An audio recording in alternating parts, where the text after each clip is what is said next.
మీరేం పాడవరు. ఏదైనా నాదేనండి బయటికి దోహేస్తాడు.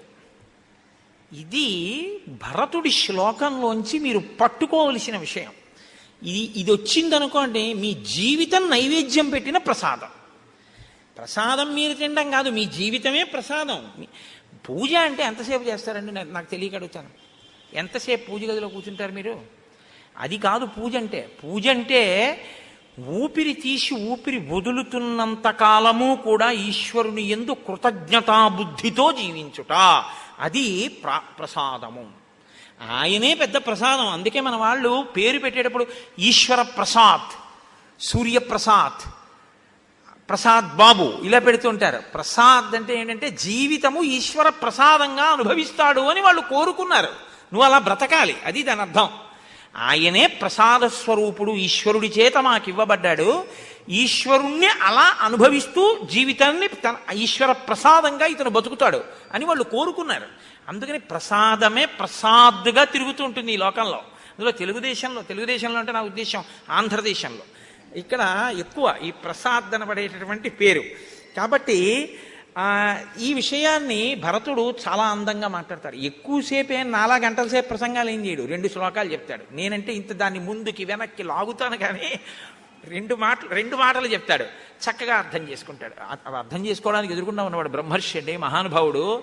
ఆయనకి తెలియదేమిటి? ఆయనకి అన్నీ తెలుసు. కానీ యుధాజిత్తుకి అర్థం కావాలి భరతుడి గొప్పతనం ఏమిటో, లోకానికి అర్థం కావాలి భరతుడు ఎవరో. కాబట్టి ఇప్పుడు ఈ మాటలు అన్నారు, అన్నీ సిద్ధంగా ఉన్నాయన్నారు. వెంటనే భరతుడు అన్నాడు, నాకు తగిన రథాన్ని తీసుకురండి అన్నాడు. వశిష్ఠాదుల్ని కూడా బయలుదేరండి అన్నాడు. కౌసల్య, సుమిత్ర, కైకేయి కూడా బయలుదేరారు.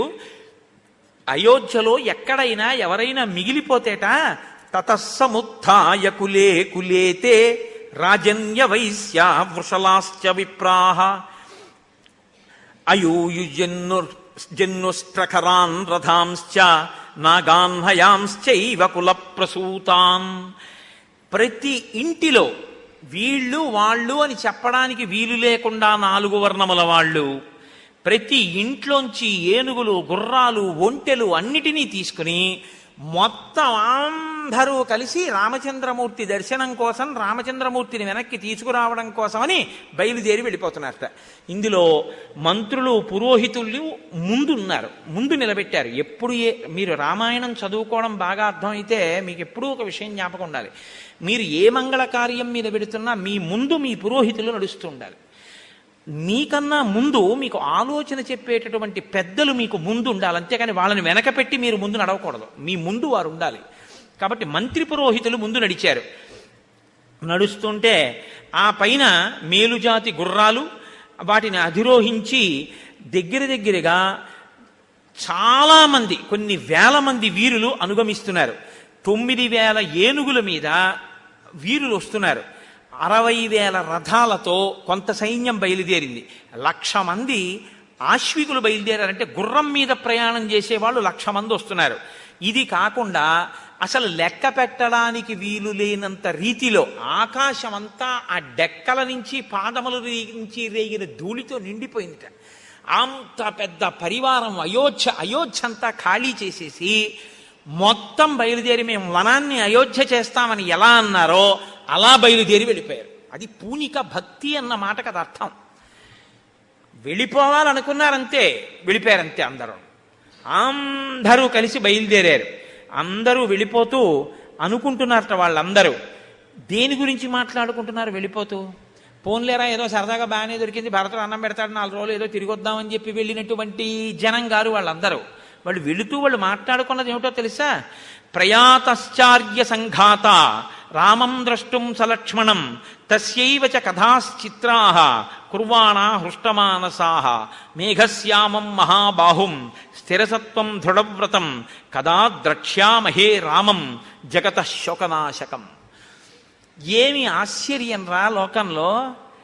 అన్నని తమ్ముడు చంపేస్తాడు రాజ్యం కోసం, తమ్ముడిని చంపేస్తాడన్న నిష్కంటకంగా ఉంచుకోవడం కోసం. రాముడేమో తండ్రిని సత్యంలో నిలబెట్టడం కోసమని తమ్ముడికి రాజ్యం వదిలి అడవికి వెళ్ళిపోయాడు. ఈ తమ్ముడేమో నాకు రాజ్యం వద్దు, అన్నయ్యని తీసుకొస్తాను, నేను అడవిలో ఉంటానని మనందరినీ తీసుకుని బయలుదేరుతున్నాడు. వీళ్ళు కదరా అన్నదమ్ములంటే, ఇలా బతకాలి కదరా. ఇది కథ. వాటాల కోసం దెబ్బలాడుకున్న అన్నదమ్ముల్ని చూశాం కానీ నాకు ఇస్తానంటే వద్దు, నీది రాజ్యం అంటే నీది రాజ్యం అని దెబ్బలాడుకోవడానికి పెడుతున్న అన్నదమ్ముల్ని మనమే చూస్తున్నాం. ఇలాంటి వాళ్ళ రాజ్యంలో ఉన్న మన బతుకే బతుకు. ఇటువంటి ధర్మాత్ముడైన రాముణ్ణి చూడ్డానికి వెడుతున్న భరతుడితో వెళ్ళడం మన అదృష్టం. కాబట్టి పదండి అన్నట్టు అని వాళ్ళు సంతోషంగా ఆ మాటలు చెప్పుకుంటూ వణిక్ ప్రముఖులతో సహా అందరూ, ఎంతమందో తెలుసా అండి, ముత్యాలకి కన్నాలు పెట్టేటటువంటి వాళ్ళ దగ్గర నుంచి నెమలి ఈకలతో గొడుగులు విసినికర్రలు చేసుకునేవాళ్ళు, చందనపు చెక్కలు కోసేవాళ్ళు, వేదికలు అలంకరించేవాళ్ళు, ఏనుగు దంతాలతో వస్తువులు చేసేవాళ్ళు, కంబళ్ళు శుభ్రపరిచేవాళ్ళు, వైద్యులు, చాకళ్ళు, కుట్టు పనులు చేసేవాళ్ళు, గోశాలను రక్షించేవాళ్ళు, నటీనటులు, జాలరులు, వీళ్ళు వాళ్ళు అనేం లేదు. అందరూ బయలుదేరిపోయి అయోధ్యానగరానికి వెళ్ళిపోతున్నారు. ఇంతమంది కలిసి ఆ అయోధ్యానగరానికి బయలుదేరి గంగా తీరానికి చేరుకున్నారు. చేరుకున్న తర్వాత భరతుడు అన్నాడు, మహోత్కృష్టమైనటువంటి నది, పరమ పవిత్రమైన గంగ, ఈ గంగలో నా తండ్రికి జలతర్పణ చేస్తాను అన్నాడు. జలతర్పణ చేస్తాను అని జలతర్పణ చేశాడు. మీరు ఇక్కడ నేను ఒక మాట చెప్పకపోతే అయోధ్యకాండ గురించి నేను ఒక మంచి విషయాన్ని ప్రస్తావన చేయడం లోపం చేసినట్టు అవుతుంది. మీరు ఎప్పుడూ కూడా రెండు విషయాల్ని జీవితంలో బాగా జ్ఞాపకంలో ఉంచుకోవాలి. మనిషి రెండు కార్యములు తప్పకుండా చేస్తూ ఉండాలి. ఒకటి పితృకార్యము, రెండు దైవ కార్యం. దైవ కార్యము చేస్తాడు, పితృకార్యము చేస్తాడు. ఈ దైవ కార్యం చేసేటప్పుడు భక్తితో చెయ్యాలి. బాగా గుర్తుపెట్టుకోండి, దైవ కార్యాన్ని భక్తితో చెయ్యాలి, పితృకార్యాన్ని విశ్వాసంతో చెయ్యాలి. బాగా జ్ఞాపకం పెట్టుకోండి. ఎందుకో తెలుసా అండి, భక్తి అన్న మాటకి మీకు లోపల కించిత్ ప్రమాణం అందుతూ ఉంటుంది. ఇప్పుడు భక్తి అంటే ఏమిటండి, నేను లేచో దీపం పెడతాను అంటే ఎప్పుడైనా మీకు పూజ దాని అంతరార్థం గురించి ఎప్పుడైనా ఉపన్యాసం వేరే చెప్పినప్పుడు చెప్తాను. ఇప్పుడు అందులో కలిపితే రామాయణం ఇప్పుడు చెప్పను. నేను ఇంకా ఒక్కటి ఉదాహరణ చెప్పి వదిలేస్తాను. దీపం పెడతాం, ఎందుకంటే దీపం నత్ర సూర్యో భాతి నచంద్రతారకం నేమా విద్యుతో భాతి కుతో యమగ్నిహి త్వమేవ భాంతమనుభాతి సర్వం తస్య భాషా సర్వమిదం విభాతి అంటాం. కానీ అది అలా విడిచిపెట్టండి. ఆ దీపాన్ని పరబ్రహ్మంగా ఎక్కడా వెలుతురు లేని చోట అది వెలుతురై భాషిస్తోంది, వెలుతురులకు వెలుతురు అని ఆ మాట అండం వేరే విషయం. గజేంద్ర మోక్షంలో పోతన గారు అన్నట్టుగా లోకంబులు లోకేశులు లోకస్తులు తెగిన తుది అలోకంబగు పింజీకటి కావల యవ్వండే కకృతి వెలుగు అతని నేసేవింతున్నంటారు. అది అసలు దీపం. ఆ దీపం మాట అలా ఉంచండి. ఏ వెలుతురు లేదని దీపం పెట్టారు మీరు. ఇప్పుడు 10 గంటలకి సత్యనారాయణ వ్రతం చేస్తే దీపం ఎందుకండి? అది కాదు. దీపం పెట్టడంలో అంతరార్థం ఏమిటో తెలుసా అండి? ప్రతిరోజు ఉదయం దీపం ఎందుకు పెడతామంటే, ఈశ్వరుడు ఈ కన్ను ఇచ్చాడు, ఈ కంటికి చూడగలిగినటువంటి శక్తి ఇచ్చాడు. ఈశ్వరుడు ఈ కంటికి చూడగలిగిన శక్తిని, నాలుకకి రుచి చెప్పగలిగిన శక్తిని, చెవికి వినగలిగిన శక్తిని, చర్మానికి ముట్టుకుంటే తెలిసేటటువంటి శక్తిని, ఈ 4టితో పాటుగా ముక్కుకి వాసన చూసేటటువంటి శక్తిని. చాలా జాగ్రత్తగా వినండి ఈ మాట నేను చెప్పింది. మీరు శబ్ద స్పర్శ రస రూప గంధములు అంటారు 5 తన్మాత్రలు. ఈ 5ంటినీ తీసేసి మిగిలిన ఉంచేశాడు అనుకోండి, శరీరాలను ఉంచేశాడు. ఒకసారి ఊహ చేయండి. ఇవే లేవు అంతే. కళ్ళున్నాయి చూడవు, చెవులున్నాయి ఇలాగా ఏం వినపడదు, ముక్కు ఉంది వాసన ఏం తెలియదు, చర్మం ఉంది ముట్టుకుంటే ఏం తెలియదు, నాలుగుంది రుచి తెలియదు. ఈ 5 తీసేశాడండి. 4 ఉంచాడు, చెవి ఉంచాడు, ముక్కు ఉంచాడు, నోరు ఉంచాడు, అన్నీ ఉంచాడు.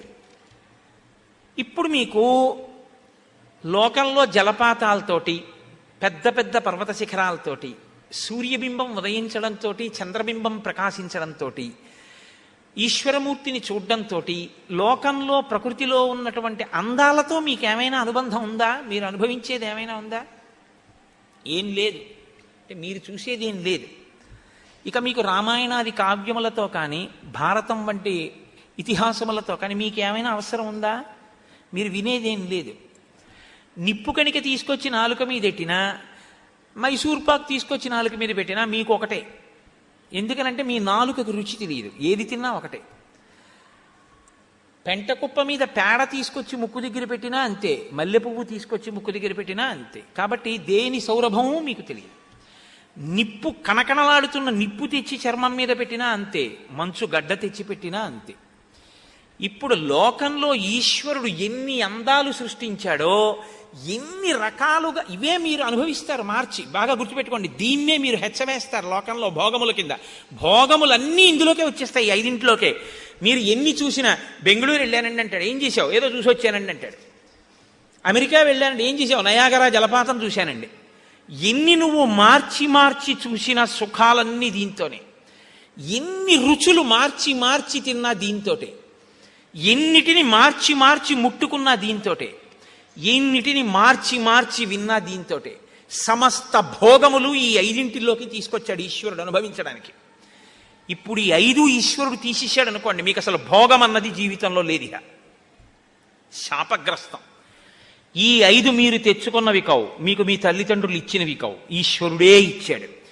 ఈశ్వరుడే ఇచ్చి ఇవి బడలిపోతున్నాయి. రాత్రి అయ్యేటప్పటికి చూసి చూసి ఇది బడలిపోతుంది, విని విని ఇది బడలిపోతోంది, తిని తిని ఇది బడలిపోతోంది, ముట్టుకుని ముట్టుకుని ఇది బడలిపోతోంది. మళ్ళీ వీటికి విశ్రాంతినిచ్చి శక్తినిచ్చిన వాడేవాడు. ఛార్జింగ్ అంటారే, బ్యాటరీ డౌన్ అయితే అలా శక్తినిచ్చిన వాడు రాత్రి పడుకుంటే ఈశ్వరుడు. మరి మళ్ళీ పొద్దున్నే వాటిని ఉపయోగించడం మొదలు పెడితే ఈశ్వరుడికి కృతజ్ఞత చెప్పాలా? నువ్వు ఇచ్చావు కాబట్టి కదా ఈ భోగాలను అనుభవిస్తున్నావు. ఒక్కటే చెప్పు, వదిలేస్తాను, అన్నీ చెప్పను. చూసే శక్తిని కంటికి ఇచ్చావు కాబట్టి కన్నుకి నయనమని పేరు, అదే నాయక. దీని వలన మిగిలినవన్నీ అనుభవిస్తారు మీరు. అదేదో చూస్తారు, చాలా బాగుందంటే కాసేపు ఆగుతుంది మనసు. ముందు కన్ను ఇచ్చాడు కాబట్టి చూసే శక్తి వెలుతురికి సంబంధించింది కాబట్టి దానికి కృతజ్ఞత చెప్పడానికి దీపం పెడతారు తప్ప దీపం ఉత్తినే ఓ ఒత్తు దీపమా 2 ఒత్తుల దీపమా ఆ దిక్కుమాల గోడవంతా కోసం కాదు దీపం. ఇక్కడ కృతజ్ఞతావిష్కారమునకు దీపం. ఆ దీపం అన్నది అది పూజ అంటే. అది తెలియకుండా పూజ చేస్తే మీకు అసలు ఎప్పుడూ పూజ కాదు, గుర్తుపెట్టుకోండి. అసలు మీరు బతికున్నంత కాలం మీరు పూజ చేయలేరు. మీ పూజ ఏమవుతుందంటే దీపం పెట్టడం పూజ అనుకుంటున్నారు మీరు. దీపం పెట్టడం పూజ కాదు. ఆయన లోకాలకి దీపం ఆయన ఉన్నాడండి. ఇంకా మీరు దీపం పెడితే ఆయనకి పూజ ఎలా అయిందండి? ఈశ్వర, ఈ కన్ను నువ్వు ఇచ్చి రాత్రి దీనికి శక్తి నుంచి ఉండకపోతే లేచి నేనేం చూడను. నేను లేవగానే నాకు కనపడుతున్నాయి కాబట్టి ఇలా బయటికి వచ్చాను. సర్వేశ్వర, ఈ కంటికి ఇంత శక్తినిచ్చిన నీకు నేను కృతజ్ఞత ఏమని చెప్పగలను?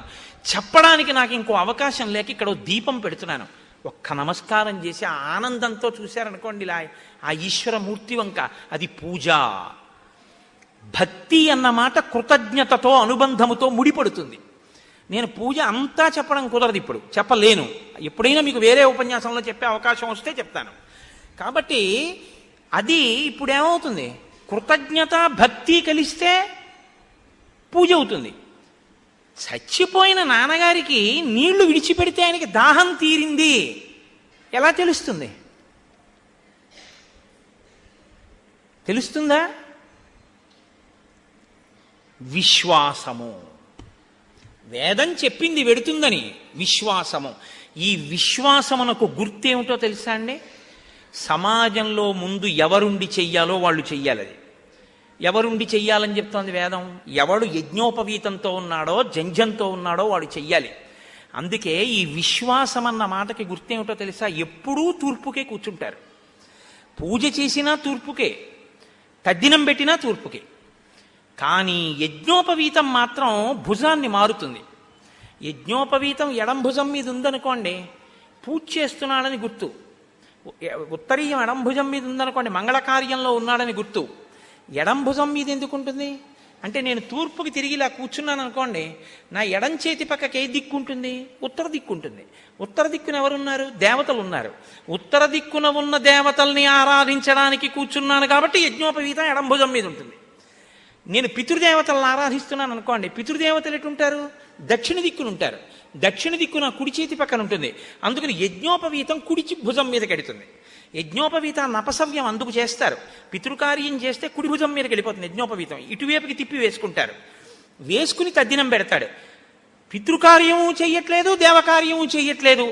ఇప్పుడు ఏం చేయాలి నువ్వు? యజ్ఞోపవీతం కుడి భుజం మీద ఉంచకూడదు, ఎడం భుజం మీద ఉంచకూడదు, పూలదండలా వేసుకోవాలి మెళ్ళో. ఆఫీస్కి వెడుతున్నాను అనుకోండి, నేనేం చేయాలంటే బనీన్ వేసుకోవడం, చొక్కా వేసుకోవడం కాదు, యజ్ఞోపవీతాన్ని మెళ్ళో దండగా వేసుకోవాలి. ఒక రోజు మొత్తం మీద నా యజ్ఞోపవీతం నా ఒంటి మీద పూలదండలాగే ఎక్కువ ఉందనుకోండి, గుర్తేమిటంటే నేను ఆ రోజుని ఈశ్వరార్చన యందు పితృదేవతార్చన యందు కాకుండా అన్యమునందు ఎక్కువ గడిపానని గుర్తు. కాబట్టి నన్ను నేను వెంటనే సంస్కరించుకోవాలి. ఏదో కడుపు కోసం 6 గంటలు వెళితే వెళ్ళాను, ఇంకో గంట జపం చేయాలి ఇవాళ, ఎందుకంటే ఎడంభుజం మీద లేరు ఎక్కువసేపు ఉత్తరీయం అని. అసలు ఇవాళ ఆ అనుష్ఠానమే లుప్తం అయిపోయింది. యజ్ఞోపవీతాన్ని తిప్పడం అన్నది లేదు అసలు. మెళ్ళో ఎవరు వేసుకోవట్లా, ఉంటే ఎడంభుజం మీదే ఉండిపోతుంది అంతే. దానివల్ల మిమ్మల్ని పరిశీలించుకునే శక్తి ఉండదు. కాబట్టి విశ్వాసమునకు ప్రాతిపదిక పితృకార్యము. జలతర్పణం చేశాడు అంటే భరతుడు వేదాన్ని నమ్మాడు, శాస్త్రాన్ని నమ్మాడు. నమ్మిన దాన్ని చేసిన వాడు ధర్మాత్ముడు. ఆ ధర్మమునకు పితృకార్యము విశ్వాస ప్రాతిపదిక, దేవకార్యమునకు భక్తి ప్రాతిపదిక. ఇది రామాయణం నేర్పుతుందండి. పైకి చాలా తేలికగా ఉన్నట్టు ఉంటుంది శ్లోకం, కానీ మనం ఎలా ఉండాలి అన్నది మనకి నేర్పుతూ ఉంటుంది. ముందు సమాజంలో పెద్దలైన వారు ఎలా ఉంటున్నారో చూస్తారు, దాన్ని బట్టి మిగిలిన వాళ్ళు ఉంటారు. కాబట్టి ముందు పెద్దవాడన్నవాడు సరిగ్గా ఉండాలి, ఉంటేనే మిగిలింది బాగుంటుంది. కాబట్టి చూడండి ఎంత అందమైనటువంటి స్థితిలో ఉంటుందో ఆ కావ్యం. కాబట్టి ఇప్పుడు ఆయన ఆ గంగా నది ఒడ్డున నాన్నగారు శరీరం విడిచిపెట్టారు కాబట్టి జలతర్పణ చేస్తాను అని వెంటనే, ఇంకా ఏడాది అవలేదు కాబట్టి, ఏటి సూతకంలో ఉన్నాడు కాబట్టి ఆయన శత్రుఘ్నుడితో కలిసి జలతర్పణ చేశాడు. జలతర్పణ చేసి వచ్చి కూర్చున్నాడు. గుహుడికి తెలిసింది భరతుడు వచ్చాడని. రాముడు వచ్చాడని తెలిసింది, పరిగెత్తుకొచ్చాడు. భరతుడు వచ్చాడని తెలిసింది, వెంటనే అన్నాడు ఎలా వచ్చాడు, ఎందుకు వచ్చాడు అన్నాడు. అనుమానం, రాముణ్ణి చంపడానికి వెడుతున్నాడా, ఇంత సైన్యంతో ఎందుకు వచ్చాడు అని తన ఆంతరంగికుల్ని పిలిచాడు. పిలిచి అన్నాడు, మహతీయమిత సేన సాగరాభా ప్రదృశ్యతే నాస్యాంతమధిగచ్చామి మనసాపి విచింతయన్. అసలు నా జీవితంలో నేను మనసుతో కూడా ఊహించలేదు ఇంత సైన్యం ఉంటుందని. ఇంత సైన్యంతో వచ్చాడేంటి. యథాతు కలు దుర్బుద్ధి భరత స్వయమాగత సయేష హి మహాకాయ కోవిదారధ్వజోరథే. కోవిదార వృక్షం కనపడుతోంది, ఎర్రకాంచన వృక్షం. అది ఇక్ష్వాకు వంశీయుల గుర్తు. ఆ పతాకం మీద ఆ గుర్తు కనపడుతోంది. కాబట్టి అది ఇక్ష్వాకు వంశములకు సంబంధించిన భరతుడే సేన నడిపించుకుని వస్తున్నాడు. బంధయిష్యతి వా దాశాన్ అథవాస్మాన్ వధిష్యతి అథ దాశరథిం రామం పిత్రా రాజ్యాద్వివాసితం.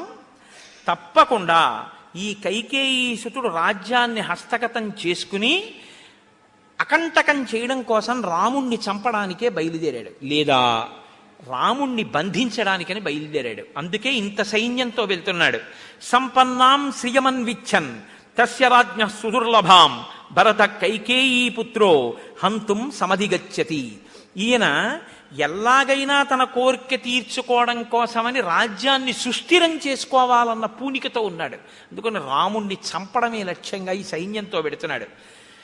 భర్తాచైవ సఖాచైవ రామో దశరథిర్మమ తస్యార్థకామాహ సన్నద్ధ గంగా సూపే ప్రతిష్టత.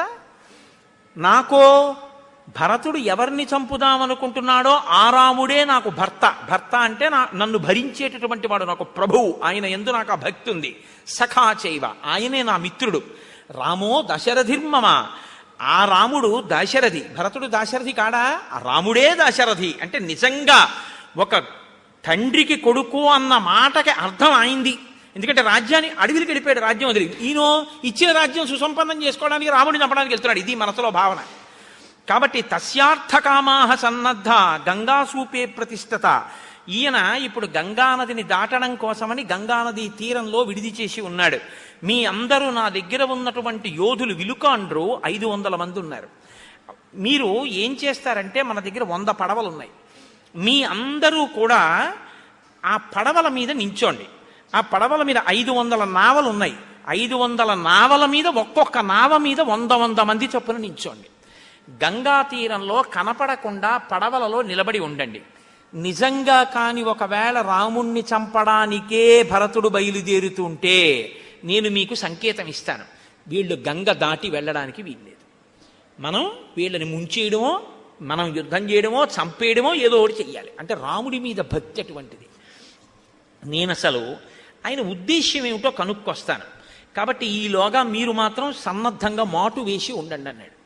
అంటే తనకి తెలియకుండానే శత్రు సైన్యం చుట్టుముట్టింది భరతుణ్ణి. అంటే తనని శత్రువుగా భావించిన వాడు చుట్టుముట్టాడు. ఇప్పుడు ఏమీ తెలియని వాళ్ళ కండ చక్కెర, పళ్ళరసాలు, మధువు, పట్టుబట్టలు ఇవన్నీ పట్టుకుని భరతుడి దగ్గరికి వెళ్ళాడు.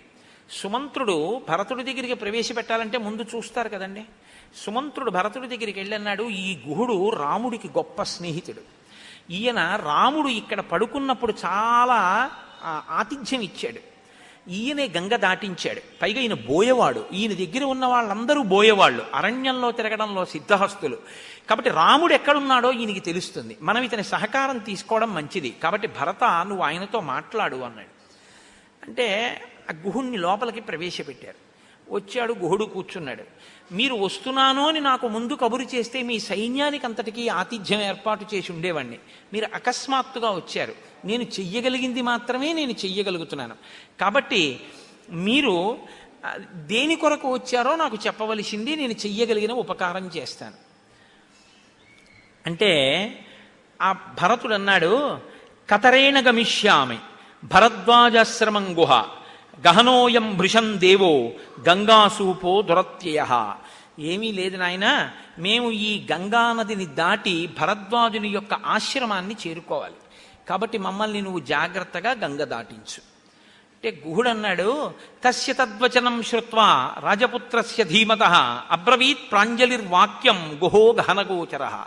అరణ్యాల్లో తిరగడానికి అలవాటు పడినటువంటి గుహుడు నమస్కారం చేసి అన్నాడు, నేను ఇలా అడుగుతున్నానని ఏమనుకోవద్దు. నాకు మనసులో ఒకటి పెట్టుకుని పైకి ఒకటి మాట్లాడడం మాకు అలవాట్లేదు. మేము ఉన్నది ఉన్నట్లు మాట్లాడేస్తాం. అంటే ఎవరిని? భరతుడు లోపల ఒకటి పెట్టుకుని పైకి ఒకలా వచ్చాడేమోనని. అందుకని నేను అడిగిన దానికి మీరు జవాబు చెప్పండి. దశాస్త్వానుగమిష్యంతి ధన్వితః సుసమాహితాః అహం చానుగమిష్యామి రాజపుత్ర మహాయశః. నిన్ను ఈ పల్లెటూరులో ఉండేటటువంటి బోయవాళ్ళందరూ కూడా అనుసరిస్తారు, నీకు మార్గం చూపిస్తారు.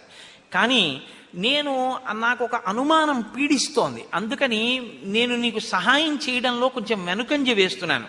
కచ్చిన్న దుష్టో వ్రజసి రామస్యాక్లిష్టకర్మణ ఇయంతే మహతీ సేన శంకాం జనయతీవమే. రాముణ్ణి చూడ్డానికి నువ్వు నిజంగా గంగాన్ని దాటి వెడుతున్నది నిజమైతే ఇంత సైన్యం ఎందుకు వెనకాతల? ఇంత సైన్యం అక్కర్లేదుగా. మరి ఇంత చతురంగ బలాలతో రాముడి దగ్గరికి ఎందుకు వెడుతున్నావు? రాముణ్ణి చంపడానికి వెడుతున్నావేమో అని నాకు అనుమానంగా ఉంది. నిజంగా చెప్పు, ఎందుకు వెడుతున్నావు అంటే మహర్షి అన్నారు, ఆకాశైవ నిర్మలః. ఆకాశం ఎంత నిర్మలంగా ఉంటుందో అంత నిర్మలమైన మనస్సున్న భరతుడు జవాబు చెప్తున్నాడు. ఇక్కడ మీరు వెంటనే ఒక ఆలోచన వస్తుంది మనకి, ఏమంటే అంత ప్రత్యక్షంగా ముఖం మీద గుహుడు అడిగేస్తే భరతుడు జవాబు చెప్పేటప్పుడు కొంచెం కష్టపడలేదా?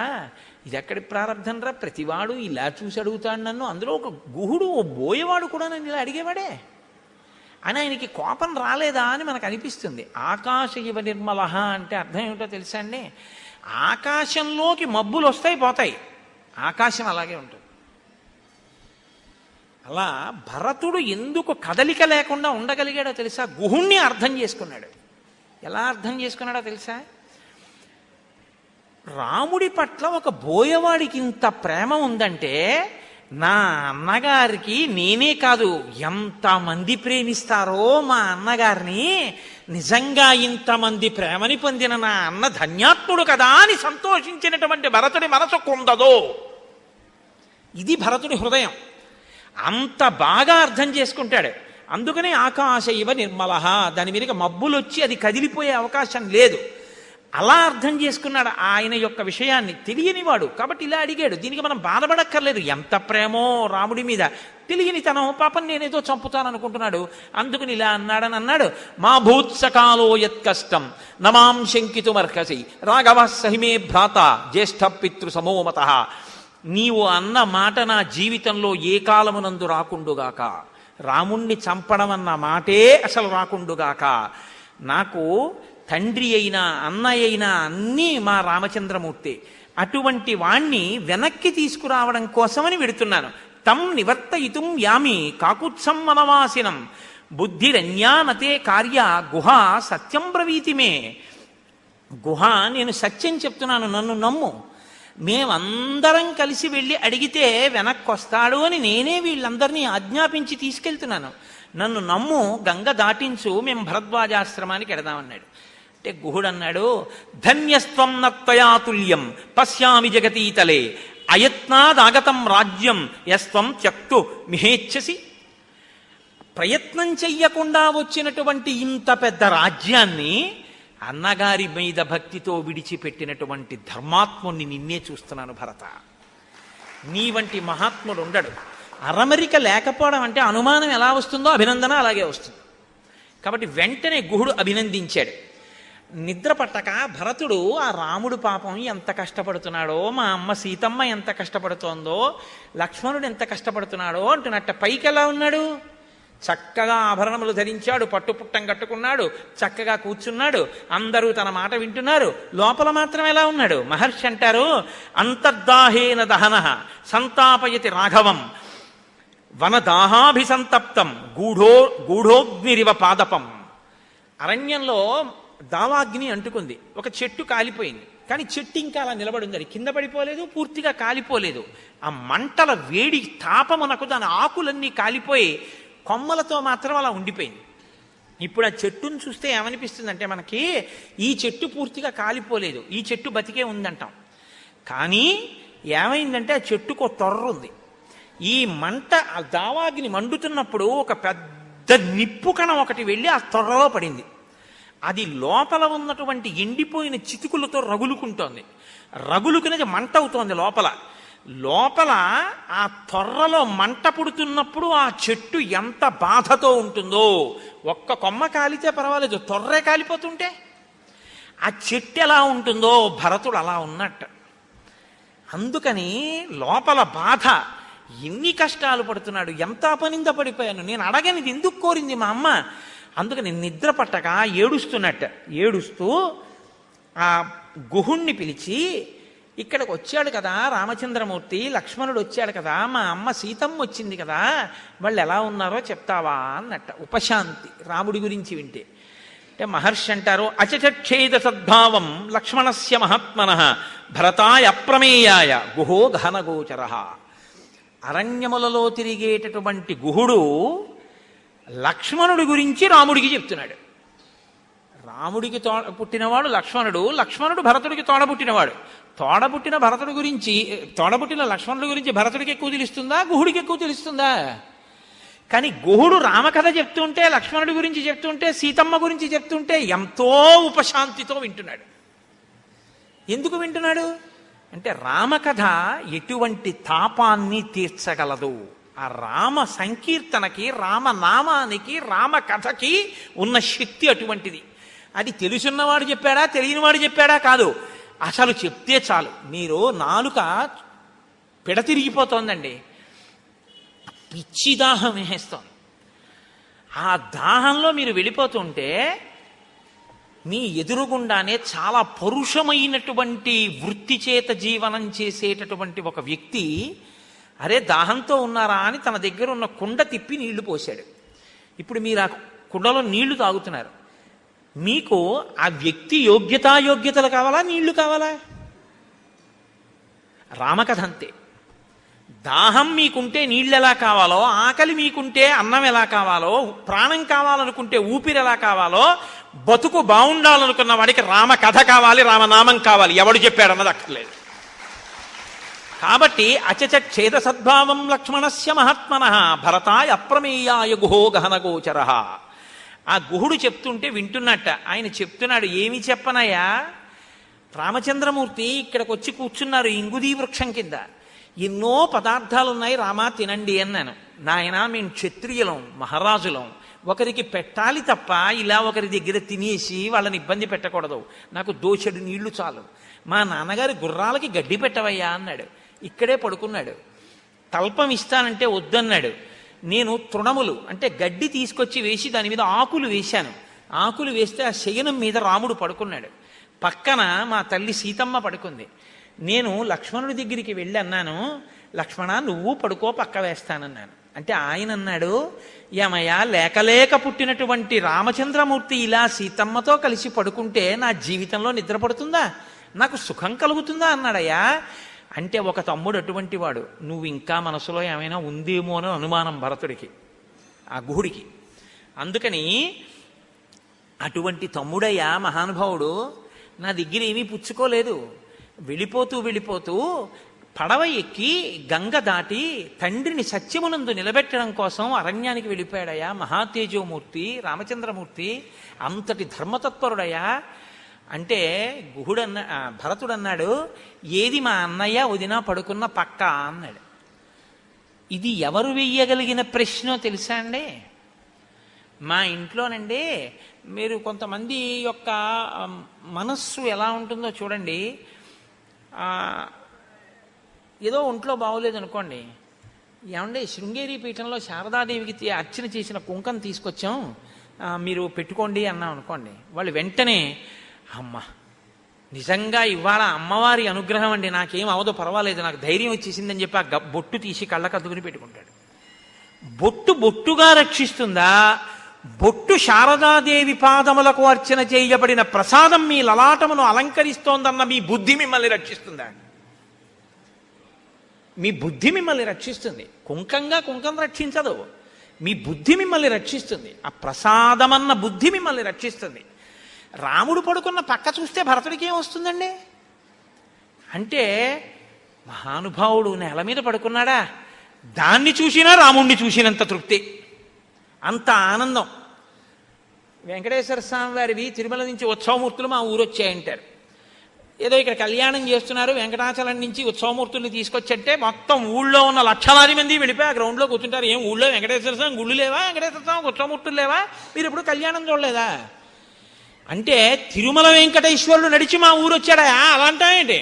అవి ఉత్సవమూర్తులు అంటాయేంటి? అవి మూర్తులు కావు, స్వామి వచ్చారు మా ఊరు, ఇక్కడ కళ్యాణం చేసుకుని మమ్మల్ని అందరినీ చూసేట్టు అనుగ్రహించడానికి. ఈ పూనికతో కాదు మీ అందరూ వీళ్ళు గ్రౌండ్లో కూర్చుంటున్నారా? అలా ఆ పడక చూడ్డంలో కూడా అబ్బా మా అన్నయ్య పడుకున్న పడక, మా వదినమ్మ పడుకున్న పడక పరిగెత్తాడు భరతుడు. తప్ప అది చూస్తే ఏమొస్తుందండి అనకూడదు. వెళ్ళి చూసి అన్నాడు, నూనం దైవతం కించిత్ కాలేన బలవత్తరం ఎత్ర దాశరథి రామో భూమావేవ శయీత సహ. ఇక్కడ మా అన్నయ్య పడుకోవడం, రాజాధిరాజు మహానుభావుడు మెత్తటి ఆస్తరణం మీద పడుకోవలసిన వాడు, అటువంటి వాడు ఇటువంటి తృణముల మీద ఆకుల మీద పడుకున్నాడంటే కాలము ఎంత గొప్పదో, కాలము ఎవరినైనా ఎలా వశం చేసుకుందో అర్థమవుతోంది. విదేహరాజస్య సుత సీతా చ ప్రియదర్శన దయిత సీత భూమౌ స్నుషా దశరథస్య చ.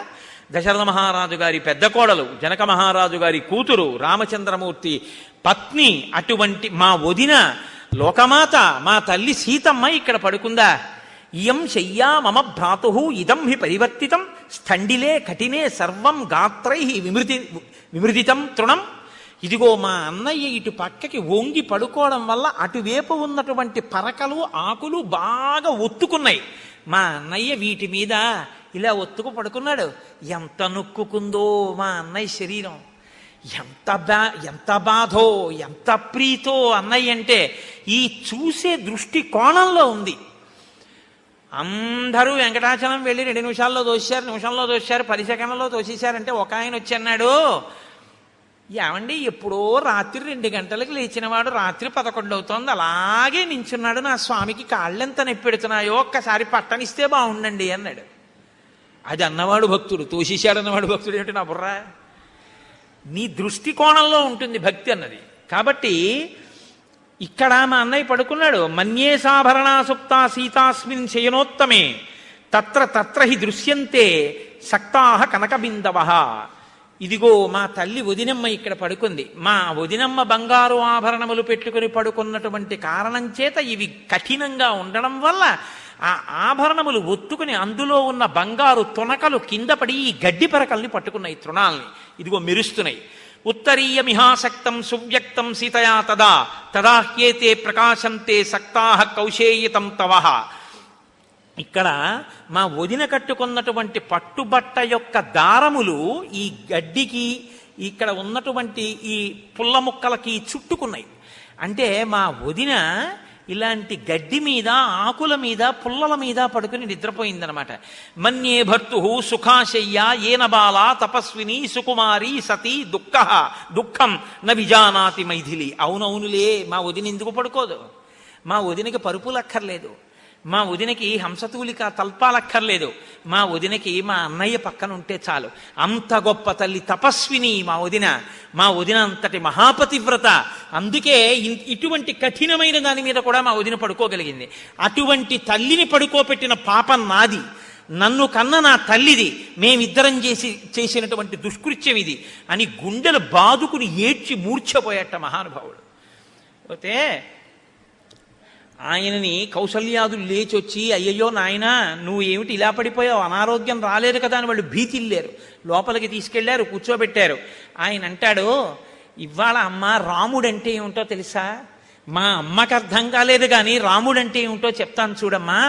నచ ప్రార్థయతే కశ్చిత్ మనసాపి వసుంధరాం వనేపి వనతస్తస్య బాహువీర్యాభిరక్షితాం శూన్య సంవరణారక్షం అయంత్రిత హయాద్విపాం అపావృత పురద్వారాం రాజధానీమరక్షితాం అప్రహృష్ట బలాం న్యూనాం విషమస్థామ నావృతాం శత్రవో నాభిమన్యంతే భక్షాన్ విషకృతానివ అద్య ప్రభృతి భూమౌతు శయిష్యేహం తృణేషు వా ఫలమూలాశనో నిత్యం జటాచీరాణి ధారయన్ అంటూ తస్యార్థముత్తరం కాలం నివత్సామి సుఖం అని. అమ్మా రాముడంటే ఏమిటో చెప్తాను చూడమ్మా. శత్రువులు ఎప్పుడు అదును కోసం చూస్తుంటారు. రాముడు అరణ్యానికి వెళ్ళిపోయాడు, లక్ష్మణుడు రాముడితో వెళ్ళిపోయాడు. నేను శత్రుఘ్నుడు 7 రోజులు ప్రయాణం చేస్తే తప్ప రాలేనటువంటి రీతిలో గిరివ్రజపురంలో ఉండిపోయాం. దశరథుడు మరణించాడు. ఒక్క శత్రువు అయోధ్య మీదకి యుద్ధానికి రాలేదు. ఎందుకో తెలుసా అమ్మా? ఎక్కడ అడవిలో ఉన్నా నా అన్న బాహుబలం రక్షిస్తుంది, ఎక్కడెక్కడున్నా సరే. ఇది చాలా పెద్ద మాట, మీరు బాగా గుర్తుపెట్టుకోండి జీవితంలో. నేను ఒకానొకప్పుడు వ్యక్తిగతంగా నా జీవితంలో నేను ఒక ఆపద వచ్చి అన్నవరం పాదయాత్ర చేశాను. ఈశ్వరుడి చేత రక్షింపబడి ఆపద నుంచి గట్టెక్కి పాదయాత్ర చేశాను. చాలా కష్టపడి పాదయాత్ర చేసి వెళ్ళడం కదా, కాళ్ళు నిప్పెడతాయి. 45 కిలోమీటర్ల 50 కిలోమీటర్ల పైచిలుకు ఒక్క రోజులో నడిచి తెల్లవారకట్ట మొదలెట్టి రాత్రికి కొండ మీదకి వెళ్ళి స్వామి దర్శనం చేసుకుని ఇంకా కాళ్ళు సహకరించక అక్కడ కూర్చుంటే ఎవరో ఒక ఆయన వచ్చాడు. ఏమయ్యా అలా కూర్చున్నావు అన్నాడు. ఏమీ లేదండి, ఏమో పాదయాత్ర చేసి వచ్చాను, కాళ్ళు సహకరించట్లేదు, లేవలేకపోతున్నానండి, అందుకు కూర్చున్నానండి అన్నాను. ఆయన అన్నాడు, బాగా బడలిపోయావేమో, కాఫీ తెస్తానండి అన్నాడు. నేను వద్దులేండి అంటున్నాను, లేవడానికి ఓపిక లేదు. ఆయన గబగబా వెళ్ళి కాఫీ తెచ్చాడు. నేను ఆ కాఫీ తాగాను. ఎంగిలి కప్పు తన చేత్తో తీసుకున్నాడు. తీసుకుని దూరంగా వెళ్ళి డబ్బాలో పడేసి ప్రసాదం పొట్లాలు పట్టుకొచ్చి నాకు ఇచ్చాడు. నేను అన్నాను, అయ్యో నేను ఇంకా వెళ్ళి కొనుక్కుందాం అనుకుంటున్నానంటే, ఉండండి డబ్బులు ఇస్తానన్నాడు. ఆయన అన్నాడు, నాకు అక్కర్లేదు, నీకు ఓ మాట చెప్పనా, నీకు ఆపద వచ్చింది అన్నవరంలో కాదు, నీకు ఆపద ఎక్కడో వచ్చింది. ఎక్కడో ఆపద వస్తే ఎక్కడో ఉన్న స్వామిని నువ్వు తలుచుకున్నావు. అది పైకి తలుచుకోవాలా, ఇక్కడ తలుచుకున్నావు. ఇక్కడ తలుచుకున్నది ఇక్కడికి వచ్చేలా వినపడిందో తెలుసా? వినపడుతుంది. యంత్రాలయం అటువంటిది. స్వామి దగ్గరున్న ఈ యంత్రం వల్ల ఈ భూమండలంలో ఎక్కడ నిలబడి ఎవడు ఆర్తితో ఉన్నాడని నమ్మి కోరినా నా తండ్రి వింటాడు, కోరిక తీరుతుంది. కాబట్టి నువ్వు ఆపద నుంచి గట్టెక్కావు, నీ విశ్వాసం వల్ల నువ్వు రాగలిగావు. నీకు ఈ మాట చెప్దామని వచ్చాను, నువ్వు నాకు ఇంకేమీ చెయ్యక్కర్లేదు, డబ్బు ఇవ్వక్కర్లేదులే అని వెళ్ళిపోయాడు ఆయన. ఆ సత్యనారాయణ స్వామి వారే అలా వచ్చి చెప్పారు అని నేను ఆశ్చర్యపోయాను. కాబట్టి భరతుడు అంటున్నాడు, ఎక్కడో రాముడు ఉన్నాడు కానమ్మా రాముడి భుజబలం రక్షిస్తోందమ్మా. ఇవాళ అయోధ్య ద్వారాలు తెరిచేసి ఉన్నాయి, అయోధ్య ద్వారాలు మూయలేదు. అయోధ్యానగరంలో ఒక్క పౌరుడు లేడు, అందరూ అడవికి వచ్చేశారు. రక్షించడానికి సైనికులకి ఎవరికి ఉత్సాహం లేదు యుద్ధం చేద్దామంటే. ఏనుగులు కాని గుర్రాలు కాని ఏవి యుద్ధానికి సిద్ధంగా లేవు. ఇటువంటప్పుడు ఎవడైనా వచ్చి పడిపోతే కోసల రాజ్యాన్ని ఒక్క నిమిషంలో స్వాధీనం చేసుకోవచ్చు. ఎవ్వడు ఒక శత్రువు కన్నెత్తి చూడటం లేదు రాజ్యం మీదకి. ఎందుకని? ఎక్కడున్నా రాముడు కాపాడుతాడు. అమ్మా నేను ఎక్కడున్నా నా అన్న నన్ను కాపాడుతుంటాడమ్మా, నాకు భయం లేదన్నాడు భరతుడు. ఇది పూనికంటే, ఇది భక్తి అంటే.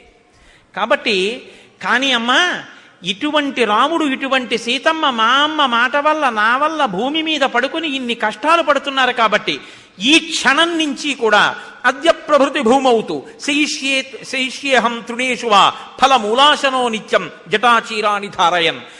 రాముడికి ఏ కష్టం కలిగిందో ఆ కష్టాన్ని నేను అనుభవిస్తాను. నేను కూడా నారచీరలు కట్టుకుంటాను, నేను కూడా మర్రిపాలు పోసుకుని జటలు కట్టేసుకుంటాను, నేను కూడా భూమి మీదే పడుకుంటాను, నేను కూడా రాముడు ఎలా ఉన్నాడో అలా ఫలమూలములను తింటాను తప్ప అమ్మ ఇక నుంచి రాముడు అనుభవించనిదేది నేను అనుభవించను. నేను రాముడి పనుపున 14 ఏళ్ళు అరణ్యంలో ఉండడానికి ఇలా సిద్ధపడి పెడతానమ్మా అన్నాడు మహానుభావుడు. బయలుదేరాడు, గుహుడు సహకరించాడు, గంగానదిని దాటారు, వెళ్ళి భరద్వాజాశ్రమంలోకి వెళ్ళారు. భరద్వాజ మహర్షి కనపడ్డారు, దగ్గరికి పిలిచారు. పిలిచి అన్నారు, కిమిహాగమనే కార్యం తవ రాజ్యం ప్రశాసత ఏవదా చక్ష్వమే సర్వం నహిమే శుద్ధ్యతే మనః.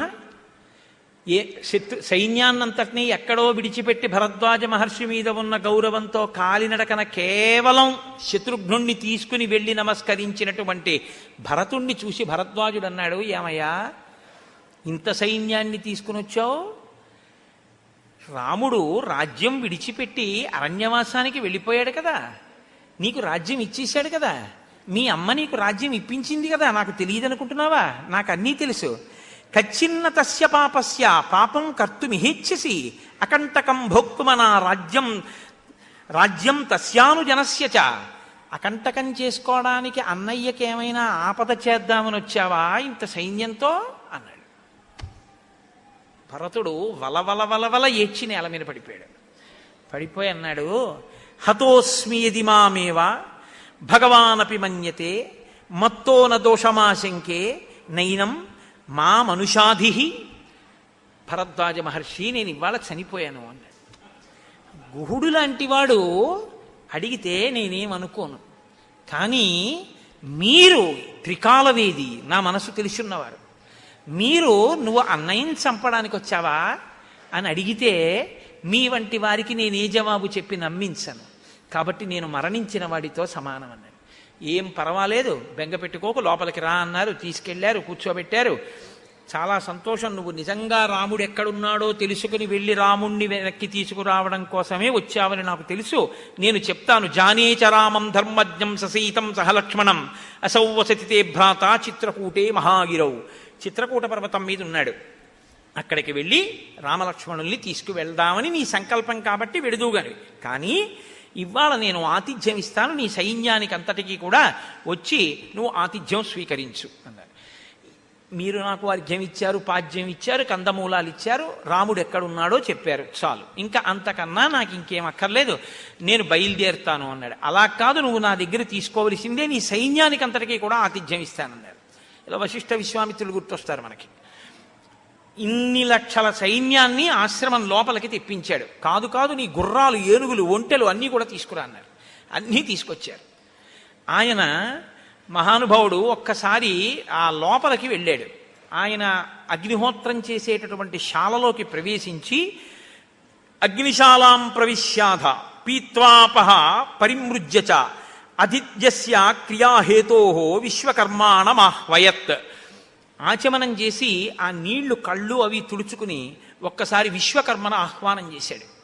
ఎందరో వచ్చారు మన ఆతిథ్యానికి, వాళ్ళందరికీ కూడా అతిథి భవనాలు సృష్టించు అన్నాడు. ఆహ్వయే లోకపాలాం స్త్రీన్ దేవాన్ శక్రముఖాంస్తథా ఆతిథ్యం కర్తుమిచ్చామి తత్ర మే సంవిధీయతాం.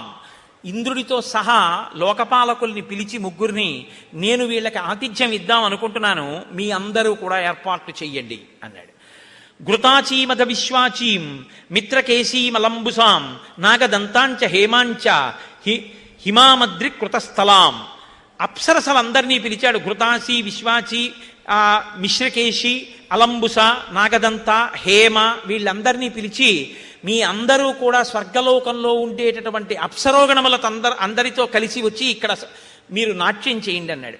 ఇహమే భగవాన్ సోమో విధాక్తమన్నముత్తమం భక్ష్యం భోజ్యంచ చోష్యంచ లేహ్యంచ వివిధం బహు.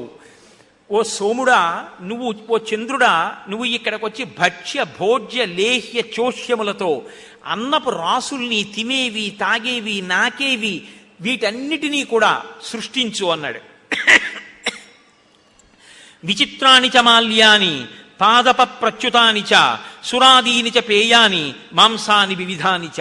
వివిధ రకాలైనటువంటి మాంసాన్నములను, అనేక రకములైనటువంటి సురలను, చిత్ర విచిత్రములైనటువంటి ఆభరణములను, వాటితో పాటుగా అనేకమైనటువంటి వృక్షములను, పుష్పములను సృష్టించమని అడిగారు. వాయువు మలయం దద్ధురం చైవ తత స్వేదనుదో నిలహ ఉపస్పృశౌ వనౌ యుక్త్యా సుప్రియాత్మ సుఖశివ. ఆ మలయ పర్వతము, దద్ధుర పర్వతము మించి వాయువు సుఖస్పర్శ కలిగేటట్టుగా చక్క మందంగా చల్లటి గాలి వీచేటట్టుగా వాయువు బయలుదేరి వచ్చాడు. తతోభ్యవర్తంత ఘన దివ్యాహ కుసుమవృష్టయ దివ్య దుందుబి ఘోషశ్చ దిక్షు సర్వాసు శుశ్రువే. ఆ చుట్టుపక్కల ఉండేటటువంటి చెట్లన్నీ కూడా పుష్పవృష్టిని కురిపించాయి. దేవదుందువులన్నీ కూడా మోగే. ఆయన అనేకమైనటువంటి ఫలములు కాసేటటువంటి చెట్లని అన్ని లోకాల నుంచి రమ్మన్నాడు. తస్మిన్ బిల్వాహ కపిద్ధాశ్చ పనసా బీజపూరకాః అమలక్యో బభూవుశ్చ చూతశ్చ ఫలభూషణాః ఉత్తరేభ్య కురుభ్యశ్చ వనం దివ్యోపభోగవత్ అజగామ నదీ దివ్య. ఈ నదులన్నింటినీ కూడా పిలిచాడు. దానితో పాటుగా కురుభూములలో ఉండేటటువంటి చైత్రరథం అనేటటువంటి వనాన్ని పిలిచాడు, కుబేరుని యొక్క వనాన్ని, బిల్వవృక్షాలు. ఆ తర్వాత కపిద్ధం అంటే వెలగపళ్ళు కాసేటటువంటి చెట్లు, పనస చెట్లు, అనేకమైనటువంటి బీజములతో కూడినటువంటి ఫలములు కలిగినటువంటి విమాదీఫల వృక్షములు, ఉసిరిక చెట్లు, ఇలాంటి చెట్లన్నింటినీ కూడా అక్కడికి రమ్మన్నాడు. ఈ చెట్లన్నీ వచ్చేసాయి. చెట్లన్నీ పళ్ళతో నిండిపోయాయి. సురతో కూడిన నదులు, పాలతో కూడిన నదులు, పెరుగుతో కూడిన నదులు, నేతితో కూడిన నదులు, గాజులు వేసుకున్న కాంతలు, ఆభరణాలు పెట్టుకున్న కాంతలు, ఎందరో వచ్చేశారు. ఒక్కొక్క భటుణ్ణి 20 మంది కాంతలు తీసుకెళ్లి నదుల ఒడ్డున కూర్చోబెట్టి నలుగు పెట్టి స్నానాలు చేయించారు. ఎవరు విస్తరి దగ్గర కూర్చుంటే వాళ్ళకి ఏవి కావాలో అవన్నీ వచ్చేసాయి. నారదుడు, తుంబురుడు వచ్చి గానం చేస్తున్నారు. అప్సరసలు అందరూ వచ్చి నాట్యం చేస్తున్నారు. అక్కడ ఒక పెద్ద ప్రాసాదాన్ని సృష్టించాడు. అందులో ఒక పెద్ద సభామంటపంలో వేదిక మీద కనక సింహాసనానికి ఓ పాదపీఠం, దానికి కుడి చేతి పక్క ఎడం చేతి పక్క కూర్చోడానికి మంత్రులకు, సచివులకు, సేనాధిపతులకు, ముఖ్యులకు అందరికీ కూడా అనేకమైనటువంటి స్థానములు, ఇన్నిటిని కల్పించి ఒక పెద్ద మందిరాన్ని సృష్టించాడు. ఇన్నిటిని సృష్టించి భరతా నువ్వు వెళ్ళి అందులో కూర్చో, అప్సరసలు వచ్చి నాట్యం చేస్తారు అన్నాడు. భరతుడు లోపలికి వెళ్ళాడు. నేను రాజునన్న భావన ఏదైనా ఉంటే సింహాసనం మీద కూర్చుంటాడు. నేను కాదు రాజుని అని మనసులో నిజంగా అనుకుని ఉంటే అలా కూర్చోడు. ఈ పరీక్ష కోసం ఇన్ని సృష్టించాడు. భరతుడు ఆ భవంతిలోకి వెళ్ళాడు. చూశాడు ఆ సింహాసనం వంక. తత్ర రాజాసనం దివ్యం వ్యజనం ఛత్రమేవ చ భరతో మంత్రిభిః సార్ధం అభ్యవర్తత రాజవత్ ఆసనం పూజయామాస రామయాభిప్రణమ్య చ వాలవ్యజమాదాయ నిషేధత్ సచివాసనే. ఆయన దగ్గరికి వెళ్ళి ఇక అలా మెట్లెక్కి సింహాసనం దగ్గరికి వెళ్ళాడు. కూర్చుంటాడేమో అని చూస్తున్నాడు భరద్వాజుడు. కూర్చోలేదు. రామచంద్రమూర్తి ఒక కాలు మడిచి ఒక కాలు పాదపీఠం మీద పెట్టుకుని ఆ సింహాసనంలో కూర్చున్నట్లు భావించాడు. కూర్చుని వెంటనే వంగి ఆ పాదపీఠానికి తల తాటించి నా అన్నగారు రాజారాముడికి నమస్కరిస్తున్నానన్నాడు. అక్కడ ఉన్న ఛత్రం తీసుకుని ఒక్కసారి ఇలా ఛత్రం వేశాడు. చామరం వేశాడు. నా అన్నకి వేస్తున్నాను. తెల్లటి గొడుగు తీసి పట్టాడు. మా అన్నగారు చక్రవర్తి, ఆయనకి నేను గొడుగు పట్టానన్నాడు. అన్నకి నమస్కారం చేసి ఒక మంత్రి కూర్చునేటటువంటి స్థానంలో వెళ్ళి కూర్చుని నాట్యం చూశాడు. పరమానందాన్ని పొందాడు భరద్వాజుడు. ఎంత చిత్తశుద్ధి ఉన్నవాడవయ్యా మహానుభావ, నీ గురించి నాకు తెలుసు, కానీ నీ యొక్క గొప్పతనాన్ని లోకంలో ప్రకాశింపచెయ్యాలి అనుకున్నాడు. అయిపోయింది. మరునాడు సూర్యోదయం అయింది. అందరూ బయలుదేరుతున్నారు. భరతుడు వచ్చి అనుమతి కోరాడు. తప్పకుండా వెళ్ళిరా అన్నాడు. దారి చెప్పాడు. చెప్తే 3 తల్లులు వచ్చి నమస్కారం చేశారు. ఏమీ తెలియని వాళ్ళ భరద్వాజుడు అన్నాడు, ఈ 3లో ఎవరెవరు ఏ పేరుతో ఉన్న తల్లులు ఒక్కసారి చెప్తావా అన్నాడు. అంటే భరతుడు కౌసల్యని చూపించి అన్నాడు, యామిమాం భగవన్ దీనాం కోశాన శోకాన శనసకర్షితాం పితుర్హి మహిషీం దేవీం దేవతామివ పశ్యసి ఏషాతం పురుష వ్యాఘ్రం సింహ విక్రాంతగామినం కౌసల్యా సుషువే రామం ధాతారం అదితిర్యథ. అదితి ఇంద్రుణ్ణి ఎలా కందో అలా సింహవిక్రముడైనటువంటి రామచంద్రమూర్తిని కన్న తల్లి శుష్కించిపోయినది, శోకించి బడలిపోయినది రామమాత అయినటువంటి కౌసల్య ఈవిడే. అని సుమిత్ర వంక చూపించి, అస్యా వామభుజం శ్లిష్ట ఏషా తిష్టతి దుర్మనాః ఇయం సుమిత్రా దుఃఖార్త దేవీ రాజ్ఞశ్చ మధ్యమ కర్ణికారస్య శాఖేవ శీర్ణపుష్పావనాంతరే ఏతస్యాస్తు సుతౌ దేవ్యాః కుమారౌ దేవవర్ణినౌ ఉభౌ లక్ష్మణ శత్రుఘ్నౌ వీరౌ సత్యపరాక్రమౌ. పుష్పాలు రాలిపోయినటువంటి గన్నేరు చెట్టు యొక్క కొమ్మ వడిలిపోయి ఎలా ఉంటుందో అలా ఉండి ఏడ్చి ఏడ్చి మలినమైన మనస్సుతో ఉండి కౌసల్య యొక్క భుజం మీద ఆనుకుని నిలబడినటువంటి ఈ తల్లి లక్ష్మణ శత్రుఘ్నులనేటటువంటి ఉత్తమమైన కుమారులను కన్న సుమిత్ర, ఈమెయే ఆ తల్లి అన్నారు. తర్వాత కైకమ్మని చూపించి, యస్యాహ కృతే నరవ్యాఘ్రౌ జీవనాశమితో గతౌ రాజా పుత్ర విహీనశ్చ స్వర్గం దశరథో గతః క్రోధనామకృత ప్రాజ్ఞాం దృప్తాం సుభగమానినీం ఐశ్వర్యకామాం కైకేయీం అనార్యామార్యరూపిణీం మమైతాం మాతరం విద్ధి నృశంసాం పాపనిశ్చయాం యతో మూలం హి పశ్యామి వ్యసనం మహదాత్మనః ఇత్యుక్త్వా నరశార్దూలో బాష్పగద్గదయా గిరా సా నిశశ్వాస తామ్రాక్షో నాగక్రుద్ధ ఇవ శ్వసన్. ఎర్రబడినటువంటి కన్నులతో కోపంతో ఊగుతూ కైకమ్మని చూపించి, ఈవిడే నేను అందగత్తెననుకుంటుంది, ఐశ్వర్యం కావాలనుకుంటుంది, నా అంత బుద్ధిమంతురాలు లేదనుకుంటుంది, అక్కర్లేని కోరికలు కోరి నాకు మచ్చ తెచ్చి మా తండ్రి మరణించి స్వర్గలోకాన్ని పొందేటట్టు, రాముడు సీత లక్ష్మణుడు అరణ్యవాసానికి వెళ్ళేటట్టు చేసిన బుద్ధిహీనురాలైన నా తల్లి కైకేయీమే అన్నాడు. అంటే భరద్వాజుడు అన్నాడు, నిన్నందుకే అడిగాను భరత, నీ తల్లిని నువ్వు అలా నిందించకూడదు. కైకమ్మ గురించి నీకంతే తెలుసు, కైకమ్మ గురించి నేను చెప్తాను, నువ్వు జాగ్రత్తగా విను. యుక్తమైన మాట ఒకటి నీకు చెప్తాను కైక గురించి. న దోషేణావగంతవ్యా కైకేయీ భరతత్వయా రాజప్రవ్రాజనం హేతత్ సుకోదర్కం భవిష్యతి దేవానాం దానవానాంచ ఋషీణాం భావితాత్మనాం హితమేవ భవిష్యద్ది రామ ప్రవ్రాజనాదిహ. ఈమె పట్టినటువంటి పట్టుదల వలన రాబోయేటటువంటి కాలంలో రామలక్ష్మణులు సీతమ్మ అరణ్యవాసం చేయడం చేత దేవతలకు ఋషులకు ఎంత ప్రయోజనం కలగబోతోంది అన్న విషయం బయటికి వస్తుంది. కాబట్టి కైకమ్మ అంత పట్టుపట్టడం వెనక ఒక పెద్ద ప్రయోజనం ఉందని భరత తెలుసుకో, తప్ప నీ తల్లిని అంత నిందించవలసినటువంటి అవసరం లేదు అన్న తరువాత చాలా సంతోషించాడు. అందరూ బయలుదేరారు. ఆయన ఎటు చెప్పారో అటుగా బయలుదేరారు. అటుగా బయలుదేరి వెడుతున్నారు. ఆ పాపం వెతకడం అంటే అంత తేలికండి. చిత్రకూట పర్వతం శిఖరానికి మందాకిని నదికి మధ్యలో ఉంటాడు రాముని యొక్క పర్ణశాల అని చెప్పారు. ఆ పర్ణశాలని వెతుకుతున్నారు. వెతుకుతుంటే దూరంగా పెద్ద సైన్యం యొక్క కోలాహలం ధూమం అన్నీ కనపడ్డాయి. ఏమిటి ఆ దూరంగా ఏదో పెద్ద చప్పుడవి వినపడ్డాయి. ఏమిటిది చూస్తానని చెప్పి లక్ష్మణుడు రాముడు చూడమంటే అక్కడ ఉన్నటువంటి ఒక మద్ది చెట్టు పైకి ఎక్కి చూశాడు. చూసి అన్నాడు, అగ్నిం సంశమయత్వార్య సీతాచ భజతాం గుహాం సజ్జం కురుష్వ చాపంచ శరాంశ్చ కవచం తథా. అన్నయ్య తొందరగా ధనస్సు తీసుకో, అన్నయ్య నీ అక్షయ బాణ తూణీరాలు తీసుకో, నా కవచం కూడా పట్టుకురా, సీతమ్మని గుహలోకి పంపై, అగ్నిల్ని చల్లార్చేయి. ఎందుకో తెలుసా, అన్నయ్య ప్రమాదం వచ్చేస్తోంది అన్నయ్య అన్నాడు. రాముడు అన్నాడు, తం రామ పృషవ్యాఘ్రో లక్ష్మణం ప్రత్యువాచ అంగవేక్షస్వ సౌమిత్రే కస్యేమాం మన్యసే చుమూం. ఏమైందయా, ఎందుకలా అరుస్తున్నావు, ఏం చూస్తున్నావు నువ్వు అన్నాడు. అంటే ఆయన అన్నాడు, ఇచ్చినటువంటి రాజ్యం సరిపోక కైకేయీసుతుడైనటువంటి భరతుడు ఏనుగులతో గుర్రాలతో బయలుదేరి వచ్చాడు. పూర్వాపకారీ భరత త్యక్త్య ధర్మశ్చ రాఘవ ఏతస్మిన్ నిహతే కృత్స్నాం అనుషాధి వసుందరాం కైకేయీం చ వధిష్యామి సానుబంధాం సబాంధవాన్ కలుషేణాద్య మహత మేదినీ పరిముచ్యతాం అద్యేమం సంయతం క్రోధం అసత్కారంచ మానద మోక్షామి శత్రుసైన్యేషు కక్షేష్వ హుతాశనం అని. అన్నయ్య, ఇచ్చినటువంటి రాజ్యాన్ని పుచ్చుకొని తృప్తి పడకుండా నిన్ను నన్ను చంపడం కోసమని చెప్పి అరణ్యానికి వచ్చినటువంటి ఈ భరతుడి యొక్క సేనని చూస్తుంటే నాలో ఆగ్రహం కట్టలు తెంచుకుంటోంది.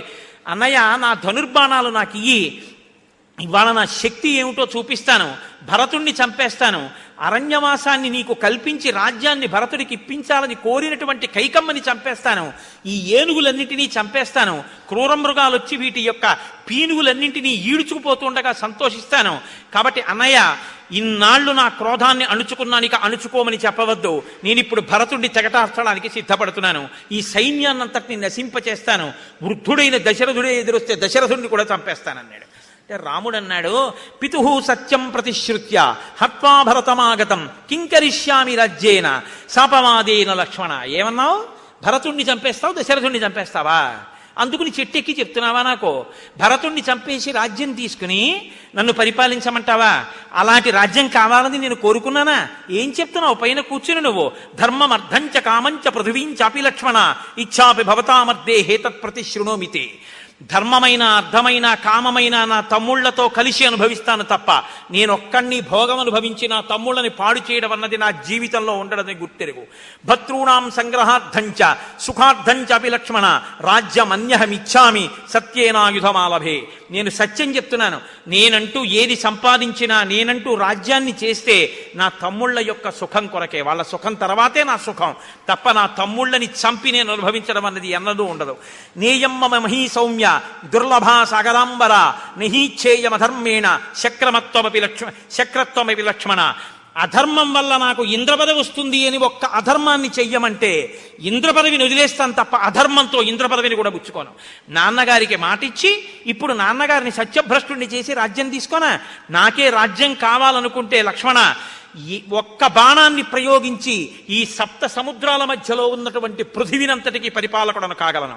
కానీ నాకు ధర్మం కావాలి తప్ప ఇది అక్కర్లేదు. నీకు ఇంకొక మాట చెప్తున్నాను. నీకు రాజ్యం కావాలా? ఒక్క మాట చెప్పు. నీకు రాజ్యం కావాలంటే భరతుడు రాగానే భరత రాజ్యం ఇచ్చి లక్ష్మణుడికి అంటాను. భరతుడు ఎలాంటి వాడో చూద్దుగాని ఈ లక్ష్మణుడికి ఇవ్వడం ఏమిటన్నాయా అని కూడా అడగడు. నీకు రాజ్యం ఇస్తాడు. ఏలుకో రాజ్యం కావాలంటే. భరతుడు నా ప్రాణ సమానుడు, ఇవ్వాలంటే అన్నావు, ఇంకెప్పుడు ఈ మాట అనకన్నాడు. అనేటప్పటికీ చెట్టుపై నుంచి గబగబా కిందకి దిగిపోయి చేతులు కట్టుకుని నిలబడి తల ఉంచుకుని, అన్నయ్య పొరపాటు పడ్డానన్నయ్య, నన్ను క్షమించు అన్నాడు. ఎందుకు వచ్చాడో తెలుసా భరతుడు? అట్నుంచి తిరిగి వచ్చిన తర్వాత బహుశా దశరథుడు మరణించి ఉండవచ్చు. లేదా దశరథుడు నేను రాముణ్ణి ఉండలేనంటే నాకు రాజ్యం అక్కర్లేదు, రామచంద్రమూర్తికి రాజ్యం ఇచ్చేస్తానని దశరథుడు మరణించాడు కాబట్టి తల్లుల్ని, వశిష్ఠుణ్ణి, పౌరుల్ని, జానపదుల్ని అందరినీ తీసుకుని నన్ను బతిమాలడానికి వస్తున్నాడు నా తమ్ముడు. అటువంటి తమ్ముడి మీద నింద వేస్తావా లక్ష్మణ? చూడు, భరతుడు వచ్చిన తర్వాత చూడు ఎటువంటి వాడో భరతుడు. నేను అబద్ధం చెప్పాను అనుకుంటున్నావేమో. మనకి ఏ బాణమో అక్కర్లేదు, మనకి మన సోదరుల ప్రేమ చాలు, మనకి ఇంకేం అక్కర్లేదు. కిందకి దిగన్నాడు. వచ్చి పాపం చేతులు కట్టుకుని ఇంత లక్ష్మణమూర్తి తల ఉంచుకొని అలా నిలబడ్డాడు. ఈలోగా భరతుడు వెతుకుతూ సైన్యాన్ని దూరంగా ఉంచి అన్నయ్యకి ఇబ్బంది కలుగుతుందని పరిగెడుతున్నాడు ఆ పొదల్లో. యావన్న రామం ద్రక్ష్యామి లక్ష్మణం వా మహాబలం వైదేహీం వా మహాభాగాం నమే శాంతిర్భవిష్యతి యావన్న చంద్ర సంకాశం ద్రక్ష్యామి శుభమాననం భ్రాతు పద్మపలాసాక్షం నమే శాంతిర్భవిష్యతి యావన్న చరణో భ్రాతు పార్థివ్యం జనాన్వితౌ శిరసాధారయిష్యామి నమే శాంతిర్భవిష్యతి యావన్న రాజ్యే రాజార్హ పితృపైతామహే స్థిత అభిషేక జలక్లిన్నో నమే శాంతిర్భవిష్యతి అంటున్నాడు. నాకు శాంతి కలగదు. ఏనాడు రామచంద్రమూర్తి పాదములు చూసి నమస్కరిస్తానో ఆనాడే నాకు శాంతి. ఏనాడు లక్ష్మణుణ్ణి చూస్తానో అప్పుడే శాంతి. ఏనాడు సీతమ్మ పాదాలకు నమస్కారం చేస్తానో అప్పుడు శాంతి. పరిగెడుతున్నాడు, గబగబా పరిగెత్తాడు, కనపడ్డాడు రామచంద్రమూర్తి. పొగ కనపడుతోంది, చెట్ల మీద కట్టిన నారచీరలు కనపడుతున్నాయి, నీళ్లు తెచ్చుకోవడానికి గుర్తులు కట్టారనుకున్నారు. పర్ణశాలలో ఎదురుగుండా రాముడు కనపడ్డాడు. అంత దూరంలో రాముణ్ణి చూశాడు, పరుగున వెళ్ళాడు. వెళ్ళి దూరంగా ఇంకా అన్నయ్యని చూసి చేరుకోకముందే దుఃఖంతో నేల మీద పడిపోయి అన్నా అన్నాడంతే, కింద పడిపోయాడు. భరతాని పరుగున వచ్చి రామచంద్రమూర్తి రెండు భుజాలు పట్టి పైకెత్తి, నాయన ఏమిటి జటిలం చీరవాసనం ప్రాంజలిం పతితం భువి దదర్శ రామో దుర్దర్శం యుగాంతే భాస్కరం యథా కథించిత వివిజ్ఞాయ వివర్ణ వదనం కృశం భ్రాతరం భరతం రామ పరిజగ్రాహ బాహువా ఆఘ్రాయ రామంతం మూర్ధ్ని పరిష్వజ్యత రాఘవ అంకే భరతమారోప్య పర్యపృచ్ఛత్ సమాహిత.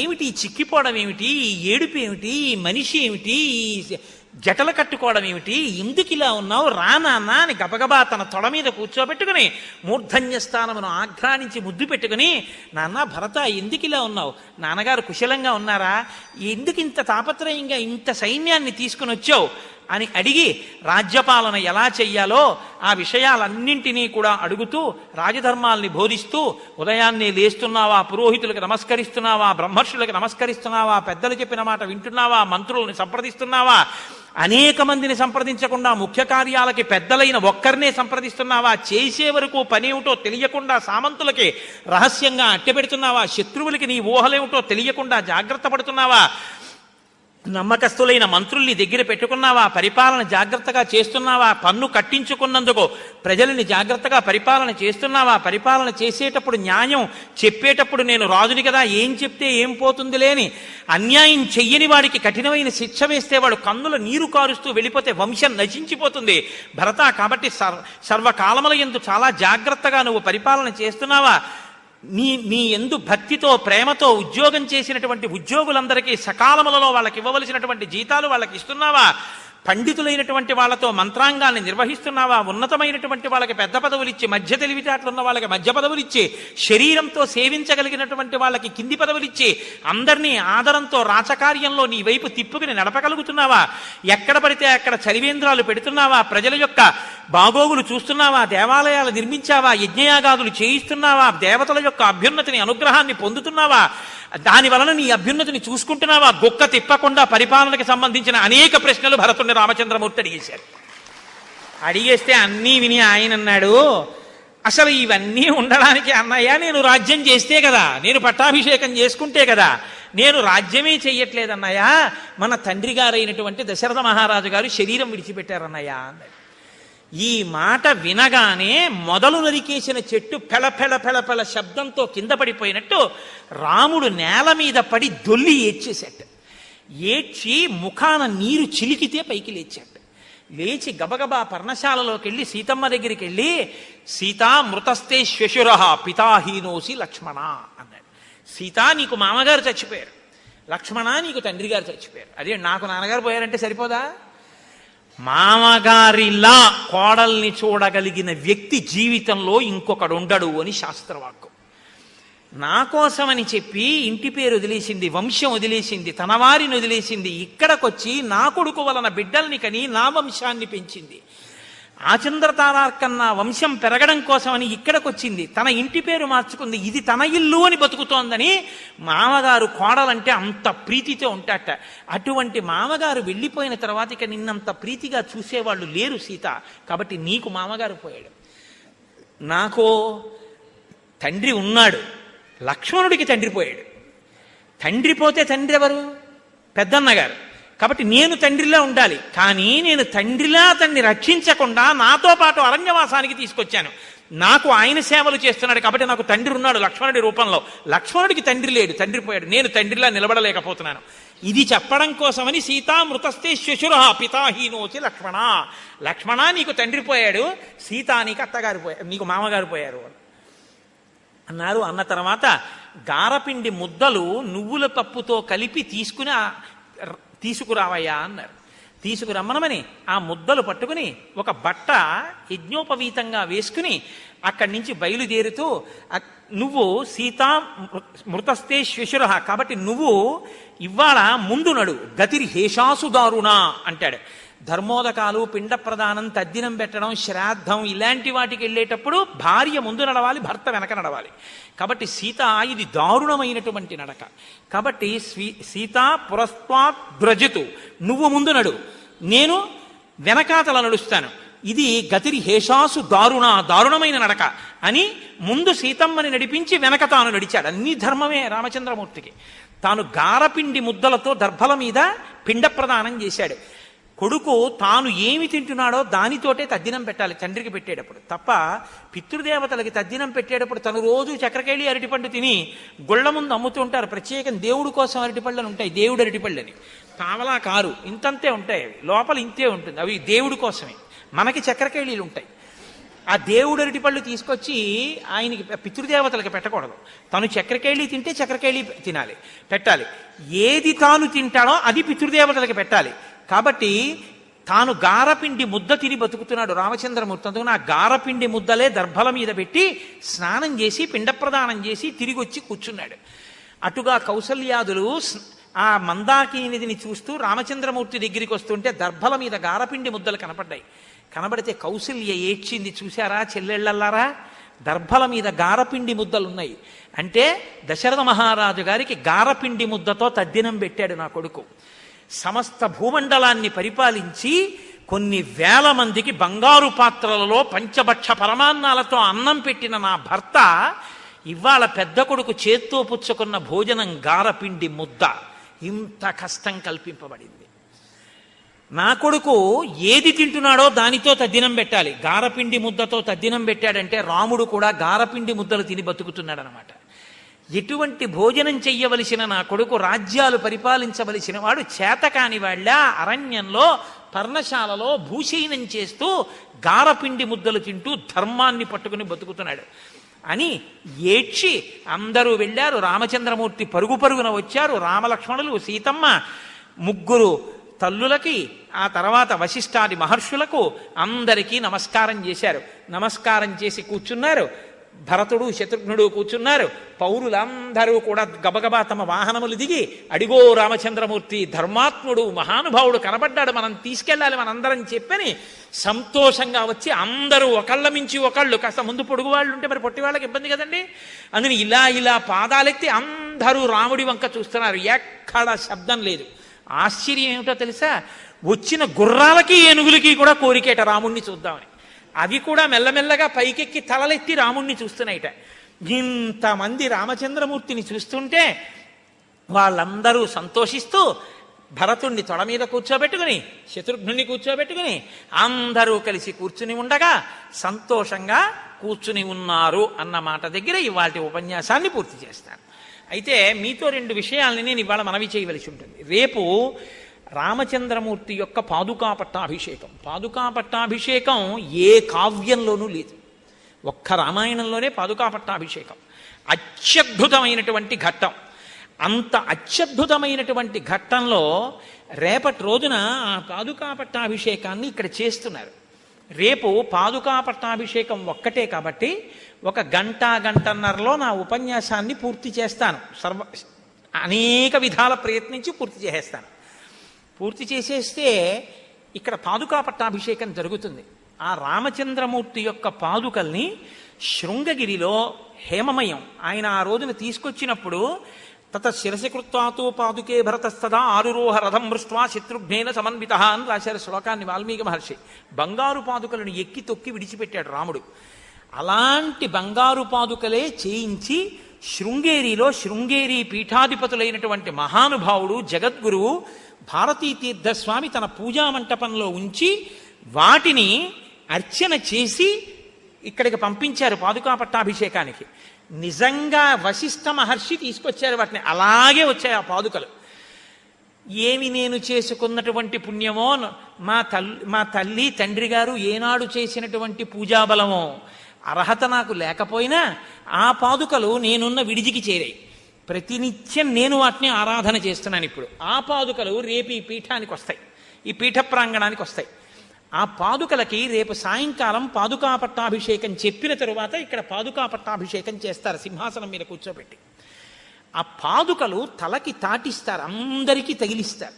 ఆ పాదుకలు తలకి తగిలించుకోవడం, రామపాదుకలంటే రాముడే. రామచంద్రమూర్తి పాదములు తలకి తగిలితే మన జీవితాలకి ఎంత అభ్యున్నతో, రేపటి రోజున పాదుకలు తలకి తగల్చుకోవడం కూడా అంతటి అభ్యున్నతి. నేను ప్రత్యేకం మీకు మనవి చేసేది ఏమిటంటే, మీరు అందరూ రండి తప్పకుండా. అందరితో పాటు మీ బిడ్డల్ని కూడా తీసుకురండి. నేను ఎందుకు ఆ మాట అంటుంటానంటే, వాళ్ళు వృద్ధిలోకి రావాలి. వాళ్ళు వృద్ధిలోకి వస్తే కదా మనం సంతోషించడం. ఒక స్థాయిలో నా సంతోషం ఏమిటి అంటే, ఇంకా నేను తినడం, నేను పడుకోవడం, నేను బట్ట కట్టుకోవడం కాదు, నా బిడ్డలు వృద్ధిలోకి రావడం నా సంతోషానికి కారణమై ఉంటుంది ఎప్పుడు. అది రామానుగ్రహంతో మన పిల్లలందరూ చిరాయులై చక్కగా వాళ్ళు ధార్మికమైన మార్గంలో వృద్ధిలోకి రావాలి. సనాతన ధర్మానికి వాళ్లే పట్టుకొమ్మలు. కాబట్టి పిల్లలందరినీ తీసుకురండి, చక్కగా బొట్టు పెట్టి తీసుకురండి. రేపు పాదుకా పట్టాభిషేకం అయిపోయిన తర్వాత ప్రతి ఒక్కరి తల మీద పాదుకలు పెట్టి అందరికీ ప్రసాదం ఇచ్చి పంపిస్తారు. కాబట్టి రేపు అందరూ తప్పకుండా ఈ అవకాశాన్ని వినియోగం చేసుకోండి. రెండవ విషయం, ఈ వచ్చే ఆదివారం నాడు అంటే 26వ తారీఖు అవుతుందా గోపాలకృష్ణ గారు? 26వ తారీఖు ఉదయం ఖచ్చితంగా 7:30 రామనామ లేఖనం ఉంటుంది. అది మామూలుగా ఇంట్లో కూర్చుని శ్రీరామనామం రాయడం కూడా గొప్పే, కానీ ఈసారి మనం చేసేది ఒక వినూత్నమైనటువంటి స్థితి. మనం ఏం చేస్తామంటే రామచంద్రమూర్తిని ప్రధాన అర్చక స్వామి పూజ చేసి ఖచ్చితంగా 7:25 ఆయన రామచంద్రమూర్తి పాదాల దగ్గర కూర్చుని సంకల్పం చేస్తారు. అస్మన్ గ్రామే స్థితానాం చాతుర్వర్ణానాం, 4 వర్ణముల వాళ్ళు, ఈ ఊళ్ళో ఉన్న వాళ్ళు రామభక్తులు అందరూ తరలి వచ్చారు. పూజాంతర్భాగంగా పిల్లలందరూ రామనామలేఖనం చేస్తున్నారు. 7:29 తర్వాత ఇంకా ఎవ్వరినీ లోపలికి పంపించారు. ఎందుకంటే అది జీవితంలో ఒక మహద్భాగ్యం కింద ఉండాలి. 7:20 పిల్లలందరూ వచ్చేయడం పూర్తయిపోవాలి. వచ్చేస్తే పిల్లలకి ఆన్సర్ షీట్స్ ఇచ్చినట్టే అందరికీ రాజగృహే, శివాలయం ఎదురుగుండా ఉన్న రాజద్వారంలోంచే ప్రవేశం. రాజద్వారం దగ్గర నిలబడి పిల్లలందరికీ కూడా రాయవలసినటువంటి పత్రాలు ఇచ్చేస్తారు. 300 సార్లు శ్రీరామనామం రాసేటటువంటి పేపర్ ఇస్తారు. ఇచ్చిన తరువాత పిల్లలందరూ రాయడం మొదలు పెట్టాలి అని గుర్తేమిటో తెలుసా అండి? స్వామివారి అర్చనలో, స్వామి నీ నామలేఖనం ప్రారంభం అవుతోంది, ఇది శృంగగిరి పీఠం, నువ్వు రామచంద్రమూర్తివి, రామాయణం వింటున్నారు, నువ్వు 1000 కన్నులతో నిశ్శబ్దంగా జరుగుతున్నటువంటి రామనామ లేఖనాన్ని ఈ పిల్లలందరినీ నువ్వు చూసి నీ అమృత దృక్కులతో వారిని అనుగ్రహించు అని ప్రార్థన చేస్తారు. ప్రార్థన చేసి నీరాజనమిచ్చి ఎలక్ట్రికల్ డ్రమ్స్ ఉన్నాయి, మేళం, ఆ మేళం మైక్ సెట్లోంచి వినపడుతుంది. మొట్టమొదట వచ్చిన పిల్లల్ని రామాలయంలో కూర్చోబెడతారు, ఆ తరువాత వచ్చిన పిల్లల్ని శారదాదేవి గుళ్ళో, ఆ తర్వాత వచ్చిన పిల్లల్ని శివాలయంలో, మొట్టమొదట పిల్లలందరినీ వరుసగా దేవాలయాల్లో కూర్చోబెడతారు. దేవాలయాల్లో కూర్చుని పూజాంతర్భాగంగా, రామాయణ ప్రవచనాంతర్భాగంగా పిల్లలతో రామనామం రాయించి వాళ్ళ అభ్యున్నతికి ఈ పీఠం కారకం కావాలి అని. కాబట్టి పిల్లలందరూ రామనామం రాసేస్తారు. అవకాశం ఉంటే, ఖాళీ ఉంటే చోటు పెద్దలకి కూడా ఇస్తారు. 300 నామాల కాగితాలు చోటు ఉంటే, అంటే మేము కూర్చుంటామండి, ఎక్కడైనా కూర్చుంటామంటే పీఠం బయట మాత్రం వద్దు. ఎందుకంటే ఇది పూజ. ఆ రోజున రామనామం అన్నది నిశ్శబ్దం, మాట వినపడకూడదు. ఎక్కడ పడితే అక్కడ ఈ ప్రాంగణం అంతా కూడా కూర్చుండిపోవచ్చు. 7:30 కాబట్టి ఎవరు నామాలు పూర్తి చేసేస్తే వాళ్ళు మౌనంగా ఆ నామాలు పట్టుకున్నటువంటి కాగితాన్ని పట్టుకుని రామాలయానికి వెళ్ళిపోతారు. అక్కడ రామచంద్రమూర్తి దగ్గర ఒక పెద్ద తొట్టె పెడతారు. అందులోకి తీసుకెళ్ళి నీ పూజాంతర్భాగంగా, సంపూర్ణ రామాయణ ప్రవచనాంతర్భాగంగా రామా ఈ నామములను రాశాను అని పిల్లలు అందులో వేస్తారు. రామచంద్రమూర్తి పాదాల దగ్గర ఆయన ఎదురుగుండా వేస్తారు ఆ కాగితాన్ని. ఆయన చూసి సంతోషిస్తారు, నన్ను నమ్మండి, రామానుగ్రహం బిడ్డలకి కలిగి తీరుతుంది, రామనామం అంత శక్తివంతమైంది. వెంటనే పిల్లలకి రామ పాదాల దగ్గర పెట్టి పూజ చేసి సిద్ధంగా ఉంచినటువంటి మాడ కాగితం తొట్టెలో వేసేయగానే మాడని పిల్లవాడికి ప్రసాదాన్ని మాడని ఇచ్చేస్తారు. అది పట్టుకుని మళ్ళీ ఏ రాజద్వారంలోంచి వచ్చారో ఆ రాజద్వారంలోంచే బయటికి వెళ్ళిపోతారు. పెద్దవాళ్ళు ఉంటే అక్కడే కలుసుకుంటారు. వాళ్ళు కూడా రామనామం రాస్తే, నాన్న ఇక్కడ ఉండు మేము కలుసుకుంటామని చెప్తారు. అందరూ రామనామం అయిపోయిన తర్వాత అందులో వేసేయడం, బయటికి వెళ్ళిపోవడం, మాడ తీసుకోవడం, బయటికి వెళ్ళిపోవడం. ఆఖరణ రాసి ఇచ్చేసేటటువంటి వ్యక్తి కూడా ఇచ్చేసిన తర్వాత ఒకసారి ప్రాంగణం అంతా చూసి ఇచ్చేశారన్న తర్వాత ఘనంగా స్వామివారికి మేళం చేస్తూ, నాకు తెలిసి ఇప్పటి వరకు భారతదేశంలో స్వామి పూజాంతర్గతంగా పిల్లలతో రామనామాన్ని రామాయణ ప్రవచనాంతర్గతంగా రామచంద్రమూర్తి సన్నిధానంలో పీఠంలో కూర్చోపెట్టి పిల్లలతో రామనామం రాయడానికి అవకాశం ఇస్తున్న కార్యక్రమంగా జరుగుతున్న ఏకైక కార్యక్రమం భారతదేశం మొత్తం మీద ఇదే. నాకు తెలిసి ఇప్పటి వరకు నేను వినలేదు, చూడలేదు. అంత గొప్ప కార్యక్రమం చేద్దాం. మన పిల్లల భవిష్యత్తుకి మనం బాధ్యులం. మీ పిల్లలతో మీరు సరిపెట్టుకోవద్దు. ఏ పిల్లలు రాసినా వాళ్ళందరి ఆనందం మన ఆనందమే. అది రామచంద్రమూర్తి ఎంతో ప్రీతి చెందుతారు. మీ పక్కింటి వాళ్ళకి, మీ పక్కింటి వాళ్ళకి, మీ పక్కింటి వాళ్ళకి చెప్పి తీసుకురండి. ఎన్ని వేల కాగితాలైనా ఇద్దాం. ఒకవేళ 300 ఉన్న కాగితాలు అయిపోతే 1000, 3000 ఉన్న దాంట్లోంచి చింపి స్టాప్లర్ పిన్ కొట్టించేద్దాం. తప్ప ఏ పిల్లవాడిని ఆ రోజు నిరుత్సాహపరిచేటటువంటి సమస్య ఉండదు. కానీ ఎక్కడ మాట వినపడకూడదు. పూజ అంటే మౌనం కదండి. ఒక్కసారి నీరాజనం ఇచ్చి బెల్స్ మోగిన తర్వాత అంతే.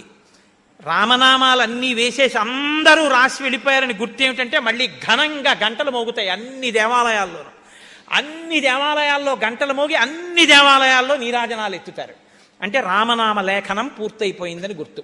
నేను అనుకోవడం 300 రామాలు రాయాలి అంటే కొంచెం వేగంగా రాయగలిగిన పిల్లలైతే ఒక్క 40 నిమిషాలు చాలు. అసలు నిజానికి ఎంతో కష్టపడి రాస్తే, మామూలుగా గబగబా రాయగలిగిన పిల్లలైతే 300 నామాలంటే 10 నుంచి 15 నిమిషాల్లో రాసేస్తారు. కాబట్టి ఒక గంటలో ప్రాంగణం అంతా నా ఉద్దేశంలో మళ్ళీ ఇచ్చేసి అందరూ ప్రసాదాన్ని రామమాడని బుచ్చుకుని వెళ్ళిపోతారు. వాళ్ళకి జీవితంలో ఒక తృప్తిగా ఉంటుంది.